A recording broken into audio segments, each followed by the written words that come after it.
Voici maintenant la ligne numéro 3. Cette ligne de couleur violette est celle de la méthode des 4 C: collecter, classer, configurer et communiquer. Il s'agit de classer les données d'un projet pour en créer une carte conceptuelle. Nous allons faire ainsi émerger sa structure pour voir à la fois l'arbre et la forêt avant de la configurer en jouant sur tous ses paramètres. Cela permettra de hiérarchiser les idées, les actions, les flux de processus en jouant sur les couleurs, la typographie, les images auxquelles se rajouteront les liens hypertextes lorsque nous utiliserons le logiciel CMapTools.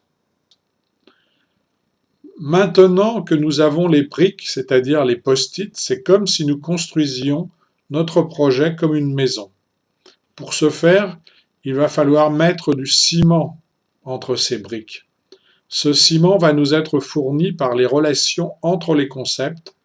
Elles vont donc se matérialiser par des flèches entre les concepts. Elles seront précisées par des étiquettes sur ces flèches.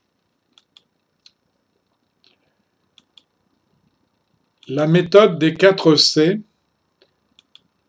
collecter, classer, configurer, communiquer, est utilisée ici avec le logiciel CMapTools. Or, avec l'informatique, nous sommes souvent limités très vite par la taille de nos écrans. Heureusement, CMapTools nous permet de créer des sous-couches, ici la zone en rouge, qui vont nous permettre d'afficher ou de faire disparaître, selon notre bon plaisir, les concepts qui nous intéressent. Les nœuds imbriqués sont des rassemblements de concepts qui peuvent apparaître ou disparaître en cliquant sur le double chevron ici à droite de la zone en rouge. Il s'obtient en sélectionnant avec le clic gauche de notre souris les nœuds souhaités pour qu'ils n'apparaissent que sur demande. Il suffit de sélectionner les nœuds que l'on souhaite rassembler en une sous-carte avec fichier outils nœuds imbriqués créé dans CMapTools. Vous trouverez des vidéos sur mindmanagement.org ou sur YouTube sans souci. Les schémas que vous allez voir dans ce chapitre ont été réalisés avec le logiciel libre CMapTools disponible sur http://cmap.ihmc.us.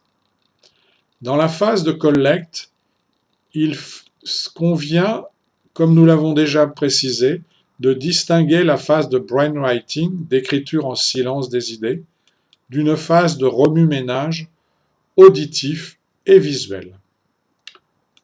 Le second nœud imbriqué nous permet de voir la sous-couche de la carte qui explique la manière d'organiser les concepts. Vous pouvez mettre votre vidéo en pause pour mieux décortiquer le schéma. Dans cette phase, nous relions les idées par des flèches à n'importe quelle autre idée. Cela crée des hiérarchies, des réseaux ou des chaînes. Le sens des flèches indique le sens de lecture. Un troisième nœud imbriqué nous montre comment configurer avec le clic droit notre carte conceptuelle.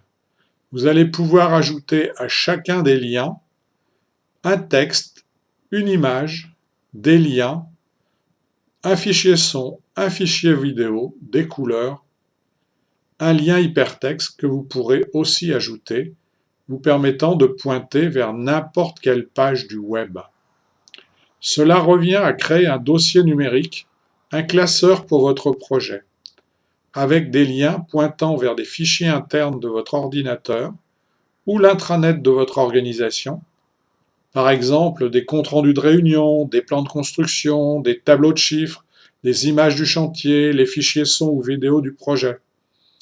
Mais comme vous aurez également les liens hypertextes du web, vous faites ainsi passer votre système d'information du projet dans le monde du multimédia.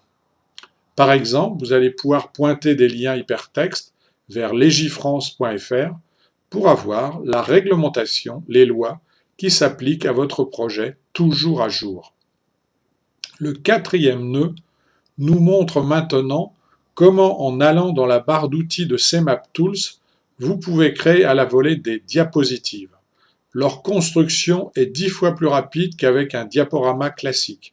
Le dévoilement progressif des nœuds du projet, comme ici où nous avons conservé la vue globale des 4 C, mais avons choisi de n'afficher qu'une sous-carte communiquée, nous sommes ici dans un dispositif à mi-chemin entre PowerPoint linéaire et Prezi qui donne le mal de mer. Je vous laisse découvrir ces possibilités dans CMapTools. En conclusion, les 4 C, collecter, classer, configurer et communiquer, sont un moyen mémotechnique pour se rappeler les phases de traitement des données, pour en faire un message collectif, visible de tous les acteurs. Il peut se déployer avec ou sans logiciel. La méthode des post-it est évidemment la plus souple d'apprentissage. Elle peut suffire dans certains cas simples ou urgents. Un logiciel informatique comme CMapTools a cependant d'autres avantages. Il permet notamment de capitaliser les idées, les actions, les processus, les procédures. Il est même possible de l'imprimer en grand sous forme de poster ou d'affiches grand format constituées d'un assemblage de feuilles A4. Ainsi, toutes les actions de votre projet seront visibles. Et pour vous, ce modèle des 4 C avec des post-it ou des logiciels peut-il s'appliquer à plusieurs phases de votre projet? Si oui, lesquelles? Un tel modèle peut-il nous apporter une aide supplémentaire face à l'infobésité avec de plus en plus de projets et de moins en moins de moyens? Pour terminer ce chapitre, je vous propose de passer au quiz qui est sous cette vidéo.